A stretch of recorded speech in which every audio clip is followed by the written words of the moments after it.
আমি আর্য স্যারের অফিসে আর চাকরি করব না, কথা দিলাম বাবা। এমনটাই বলছে অপর্ণা। সম্পূর্ণ জানতে হলে চ্যানেলটি সাবস্ক্রাইব করে ভিডিওতে লাইক দিয়ে দেখতে থাকুন। চিরদিনই তুমি যে আমার সিরিয়ালের নতুন আগামী পর্বে দেখা যায় চিরদিনই তুমি যে আমার সিরিয়ালের আজকের পর্বে দেখা যায় সতীনাথ বাবু হসপিটাল থেকে বাড়ি চলে আসার পথে হঠাৎ করে পাড়ায় দাঁড় করায় আর্য স্যার সহ মীরা কিঙ্কর। সবাই মিলে পাড়ার সবার সামনে বলতে থাকে অপর্ণা এবং সতীনাথ বাবু আর তার মা সম্পূর্ণ নির্দোষ, ওরা কোনো ভুল করেনি, আমাদের থেকেই ভুল হয়েছে।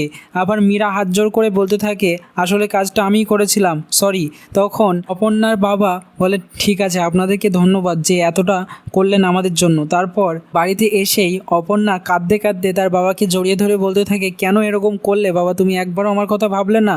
তখন অপর্ণার বাবা বলে আমাকে ক্ষমা করে দিস রে মা। এরপর আর্য স্যার বাইরে থেকে সবটা দেখতে দেখতে সেও ঘরে প্রবেশ করে বলতে থাকে আমাকে ক্ষমা করবেন, তো বড় ভুল হয়েছে আমাদের থেকে, তবে বদনাম তো সহজে মেটান নয়, হয়তো ভুলতে পারবেন না, কিছুটা আমি সাহায্য করতে পারি, আপনি যা চাইবেন তাই হবে। তখন সতীনাথবাবু বলতে থাকে আমি হাত জোর করে একটা জিনিসই চাই, যে অপু ওই কাজ না করুক, অপু আপনাদের অফিস থেকে বেরিয়ে আসুক, ওই কাজে ও আর করবে না। রাখবি তো অপু আমার কথাটা? তখন অপর্ণা বলে যে হ্যাঁ বাবা, আমি তোমার কথা রাখবো, আর আমি এই কাজটা করব না, আমি চাকরিটা ছেড়ে দেবো, কথা দিচ্ছি। তখনই আর্য বেরিয়ে যায়। তো কেমন লাগলো কমেন্টসে জানিয়ে এখনই সাবস্ক্রাইব করে নাও। ধন্যবাদ সবাইকে।